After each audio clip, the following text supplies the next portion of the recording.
নমস্কার বন্ধুরা, welcome to Unicorn. Finn Allen কি খেলালেন, জানি মুখটা একটু খারাপ করতে হলো, বাট তোমাদের মধ্যেই কেউ এই কমেন্টটা করেছিলে। আর ফিন অ্যালেন যে ইনিংসটা খেলেছে এই টাইপের একটা দুটো কমেন্ট দেখলে আমার খুবই বলতে ইচ্ছা করে, তাই বললাম। যা কি ইনিংস ছিল ভাই, আমি এখনো ফিন অ্যালেনের ইনিংসটা থেকে বেরোতে পারছি না ভাই। ফিন অ্যালেন কি জিনিস সেটা এই ইনিংসটা আবারও প্রমাণ করে দিল। মানে আমি বিগ ব্যাশ লিগের সময় থেকে টি-20 বিশ্বকাপের আগে থেকে ফিন অ্যালেনকে নিয়ে হাইপ ক্রিয়েট করছে, এবং তারপর দুটো ইনিংস শুধু বলবো দেখতে, একটা সাউথ আফ্রিকার এগেনস্টে সেমিফাইনালের ইনিংসটা, আর একটা কালকের দিল্লির এগেনস্টে ফিন অ্যালেনের ইনিংসটা। মানে আমি এখন একটুখানি ভাবার চেষ্টা করছি যখন খেলাটা চলছিল আমার মাথায় কি চলছিল, কারণ ম্যাচের রিভিউতে অত কিছু ওই সময় একদম মনে করে বলাটা কঠিন। তো একটা জিনিস আমার মনে পড়ে, আমি অবাক হয়ে যাচ্ছি যে ফিন অ্যালেন যখন তোমার 80 রানে ব্যাট করছিল তখন কেকেআরের 17 বা 18 রান দরকার ছিল। আর আমি এরকম ক্যালকুলেশন করছিলাম যে ফিন অ্যালেন যদি দুটো 6 মারে একটা 4 মারে তাহলে 96 পৌঁছে যাবে, তারপরে একটা 6 মারলে ম্যাচ ফিনিশ করে দিতে পারবে। বাট আমার মাথায় এটা চলছিল ফিন অ্যালেন 4 কি মারতে পারবে, আমি এইটুকু শিওর ছিলাম ও 3টে 6 মেরে দেবে এখান থেকে। মানে একটা প্লেয়ার কতটা গোটেড হলে তাকে নিয়ে এরকম ভাবনা চিন্তা আমাদের মাথায় আসে। আর ফিন অ্যালেন অ্যাকচুয়ালি তারপর সেখান থেকে 3টে 6 মেরেছে, একটা 2 রান হয়েছে যেটা ফিন অ্যালেনের 17 রানে সাহায্য করেছে, নয়তো 3টে 6 মারলে ম্যাচ তো আগেই ফিনিশ হয়ে যেত, তার 100টা হতো না। বাট কুলদীপের বোলিংয়ে ওখানে 2টো রান নিয়েছিল ফিন অ্যালেন, তখন 86তে ব্যাটিং করছিল, 88 হলো, তারপর 2টো 6, যেটা ফিন অ্যালেনের 17 রানটা কমপ্লিট করলো। বাট মানে আমি ভাবছি যে প্লেয়ারটার উপর কি কনফিডেন্স আমার, যে 6 মেরে দেবে ভাই, 6 মারতে কোনো অসুবিধা নেই, 4 কি করে মারবে, সিঙ্গেল কি করে নেবে সেটা ভাবছিলাম। আর ক্যামেরন গ্রিনের কথা শুনেও ভালো লাগলো। ক্যামেরন গ্রিন তোমার ম্যাচের পর এসে পোস্ট ম্যাচ ইন্টারভিউতে কি বললো, যে যখন 30 রান বাকি তখন আমি ফিন অ্যালেনের জন্য ক্যালকুলেশন করে নিয়েছিলাম যে কিভাবে ফিন অ্যালেন 17 রানে পৌঁছতে পারে। আর যখন 3 রান বাকি তখন গ্রিন তাকে সিঙ্গেল দিল, সেটা বলাতে গ্রিন বলল ওটা তো আমাকে করতেই হতো, ওটা যদি আমি না করতাম কলকাতাতে আমাকে মানুষ প্রচুর ঘৃণা করতো। মানে গ্রিনেরও প্রশংসা করতে হবে, ও চাইছিল ফিন অ্যালেন যাতে 17 রানটা করতে পারে যখন 30 রান বাকি। আর অ্যাকচুয়ালি তুমি ভাবতে পারো যখন ফিন অ্যালেন 60 রানে ব্যাট করছে তখন কলকাতার জয়ের জন্য দরকার 38, 60 নয় 61তে ব্যাট করছিল সম্ভবত। মানে যদি ওই 38 রানটা ফিন অ্যালেন একাও করতো তারপরও ফিন অ্যালেন 99 পৌঁছতো, সেখান থেকে 17 রান করে দিয়েছে, বড় ক্যালকুলেশন করে ম্যাচ জিতিয়েছে ভাই। কি মারলো ভাই, কি মারলো, কি প্লেয়ার ফিন অ্যালেন। মানে আমি খুব বেশি প্লেয়ারকে নিয়ে এটা বলি না, বাট আমার মনে হয় যে ফিন অ্যালেন এমন একটা প্লেয়ার, ইডেনে যদি কোনোদিন কোনো একটা হাইওয়েতে ম্যাচ হয় যেরকম আর কি ফ্ল্যাট পিচ আমরা দেখি, আর ফিন অ্যালেন 20 ওভার ব্যাট করে যায়, ফিন অ্যালেনের মধ্যে ক্ষমতা আছে ও ক্রিস গেলের 175 রানের ইনিংসটা ভেঙে দিতে পারে, ইভেন 200ও করতে পারে যদি ফিন অ্যালেন ওরকম কোনো হাইওয়ে পিচে 70-75টা বল খেলে ফেলে, ও 200 করে দেওয়ার ক্ষমতা রাখে। কি পাওয়ার! তোমার স্পিনের এগেনস্টে খেলা দেখেছো? মানে কলকাতা নাইট রাইডার্সের এই দলে আমরা একটা জিনিস জানি যে এই দলে স্পিনের এগেনস্টে খেলার একটু ভালো প্লেয়ারের অভাব আছে। ক্যামেরন গ্রিনের স্পিন গেম ভালো, এটা আমরা জানি, বাট সে একটু স্পিনের এগেনস্টে সময় নিয়ে স্টার্ট করে। বাট রিস্ট স্পিনার বলো বা লেফট আর্ম স্পিনার বলো, তাদেরকে বড় বড় 6 ক্যামেরন গ্রিন মারতে পারে।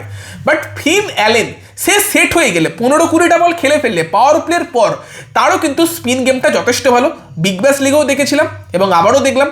আর অ্যাকচুয়ালি পার্থ স্কর্চার্স যারা বিগ ব্যাশের সময় আমাদের ভিডিও দেখছিল তারা জানোই যে এই টিমটাকে আমি সাপোর্ট করছিলাম ফিন অ্যালেনের জন্য, তারা বিগ ব্যাশ লিগও যেতে, তাদের 3টে player Mitchell Marsh, Cooper Connolly, Finn Allen, 3জনই পরপর 3 দিন তোমার 3টে 17 রান মেরে দিল। সেখানে পার্থ স্কর্চার্স প্লেয়ারদেরও দিন চলছে। ইভেন ক্যামেরন গ্রিন সে বিগ ব্যাশ খেলে না, সে খেললে সেও কিন্তু পার্থ স্কর্চার্সের হয়েই খেলতো। তো সেই জায়গাতে দাঁড়িয়ে আলাদা লেভেলের একটা ইনিংস খেলেছে ফিন অ্যালেন, এবং যেটার আমি প্রশংসা করব সেটা হচ্ছে ফিন অ্যালেন তাড়াহুড়ো করেনি, ইনিংসটাকে বিল্ড করেছে। আমরা জানতাম যে ফিন অ্যালেনকে স্টার্ক এবং অক্সর প্যাটেল দিয়ে অ্যাটাক করা হবে, এবং সেটাই ফিন অ্যালেনের সব থেকে বড় থ্রেট। ফিন অ্যালেনের যদি খেলাটা দেখো, ইনিংসটাকে কিভাবে কনস্ট্রাক্ট করলো সে, ফার্স্টে মিচেল স্টার্ক থেকে আউটসাইড অফ স্ট্যাম্পে বল করছিল, কারণ স্টার্ক জানে ফিন অ্যালেন ব্যাট চালাবে এবং সেই সময় আউটসাইড এজ লেগে যদি স্লিপে ক্যাচ হয় সেটা চেষ্টা করছিল। ফিন অ্যালেন প্রথম যে 4টা মারলো সোজা মারলো, আউটসাইড অফ থেকে সোজা মারলো একদম নিজের সেফটা বজায় রেখে। সেকেন্ড ওভারে এলো কি অক্সর প্যাটেল, অক্সর প্যাটেল এসে ফিন অ্যালেনকে ক্র্যাম্প করানোর চেষ্টা করলো যাতে ফিন অ্যালেন বড় শট খেলতে যায়, তোমার মিড অনে ক্যাচ আউট হয়ে যায়, যেভাবে আমরা কিছুটা ওয়ার্ল্ড কাপ ফাইনালে তাকে আউট করতে দেখেছিলাম। ফিন অ্যালেন সেই বলটাও কি করলো, হাওয়াই না মেরে পুরো পিওর টাইমিংয়ে একটা 4 মারলো। থার্ড ওভার আবার তোমার মিচেল স্টার্ক এলো, স্টার্ককে একটা ব্যাকফুট পাঞ্চে 4 মারলো। এই 3টে শট দেখায় ফিন অ্যালেন তার ইনিংসটাকে কনস্ট্রাক্ট করেছে।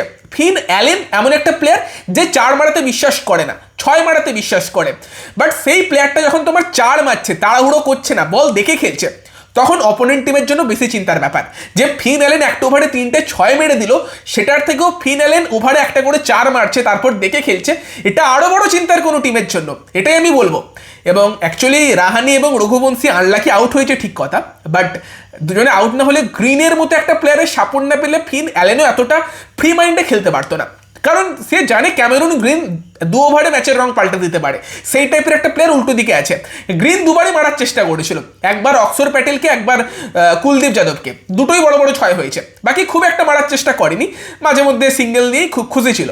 ফিন অ্যালেন একটাই মিস টাইম শট করেছিল কুলদীপের এগেনস্টে, যেটা তোমার স্টাফস ক্যাচ নিতে পারতো, ক্যাচটা নিতে পারে না, টাফ চান্স ছিল, বাট আর কোনো চান্স দেয়নি। হ্যাঁ, আর একটা আউটসাইড এজে লেগেছিল, তোমার স্লিপ ফিল্ডার ছিল না, এরকম তো একটা দুটো চান্স হবেই। বাট কি ইনিংসটাই না ফিন অ্যালেন খেললো, প্রপার ফিন স্যানিটি, ব্রিলিয়েন্ট, ফ্যান্টাস্টিক অ্যালেন ভাই, ওফ অসাধারণ ইনিংস। কলকাতা নাইট রাইডার্সের হয়ে চতুর্থ শতরান এলো ফিন অ্যালেনের ব্যাট থেকে, এর আগে ব্রেন্ডন ম্যাককালাম, ভেঙ্কটেশ আইয়ার, সুনীল নারাইন, তারপর ফিন অ্যালেন।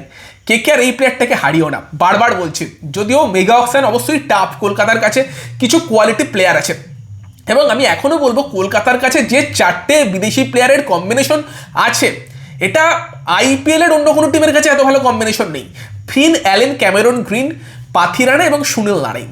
বাট ডেফিনেটলি এখন কম্বিনেশনের জন্য বা লোয়ার অর্ডারকে একটু স্ট্রেন দেওয়ার জন্য কলকাতা পাথিরানাকে খেলাচ্ছে না, এবং কলকাতার বোলিং যথেষ্ট ভালো করছে, সেই নিয়ে কোনো সন্দেহ নেই।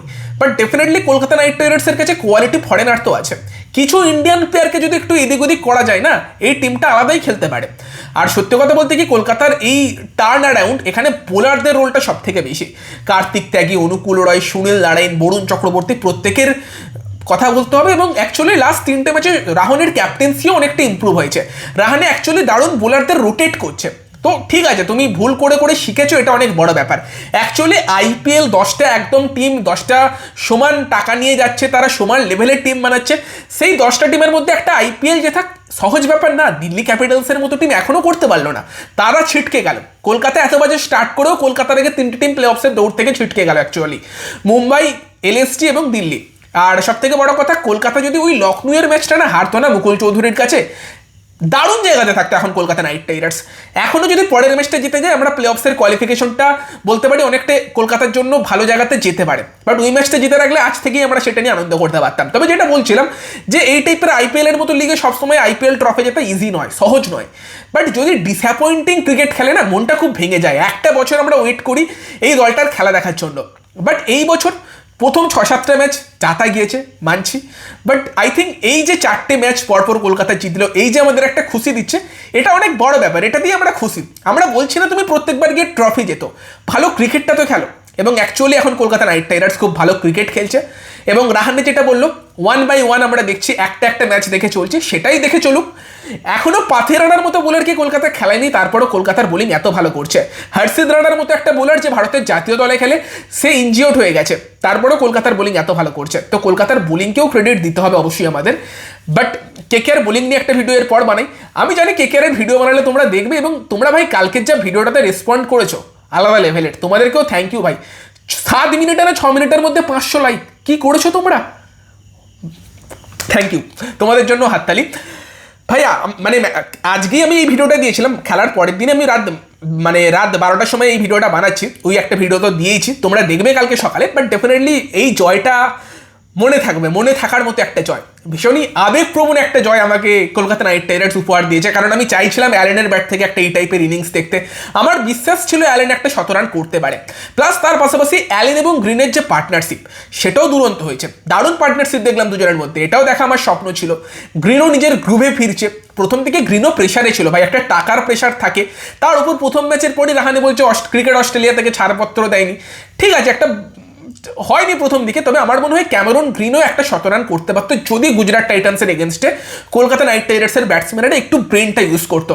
অ্যাকচুয়ালি কেকেআর না 2টো ম্যাচে জিততে পারতো, লখনউ এবং গুজরাট। লখনউ ম্যাচটা মুকুল চৌধুরীর কাছে হারলো, কিছুটা বাজে বোলিং করলো লাস্টের দিকে। আর গুজরাট ম্যাচটায় যদি ক্যামেরন গ্রিনকে স্ট্রাইকটা দিতে থাকতো রিঙ্কু বা রমনদীপের মতো প্লেয়াররা এসে, গ্রিন ওই স্কোরটাকে 200-র উপর নিয়ে যেতে পারতো, এবং গুজরাট হয়তো রানটা চেস করতে পারতো না, এবং গ্রিনেরও একটা শতরান হতে পারতো, যে ছন্দে গ্রিন সেই সময় ব্যাটিং করছিল। টানা প্রায় 15-20 মিনিট স্ট্রাইক পাইনি, কিছু কিছু ভুল অবশ্যই হয়েছে, বাট এই জায়গাতে এসে কামব্যাকটাও ভালো লাগছে। যেভাবে পরপর 4টে ম্যাচ জিতে কেকেআর কামব্যাক করলো। তো তোমরা জানিও গ্রিনের ইনিংস, ফিন অ্যালেনের ইনিংস নিয়ে কি বলবে, কেমন লাগছে তাদের খেলা, কমেন্টে জানিও। অ্যালেনের এই ইনিংসটা তো অনবদ্য একটা ইনিংস ছিল। বাকি ভিডিওটাকে অবশ্যই লাইক করে দিও, আমাদের চ্যানেলের সঙ্গে যুক্ত থেকো, আরও ভিডিও আসছে কলকাতা নাইট রাইডার্সকে নিয়ে। আর এই ভিডিওটা ভালো লাগলে লাইক শেয়ার অবশ্যই করে দিও। তো চলো এই ভিডিওতে এই পর্যন্তই, বাই বাই।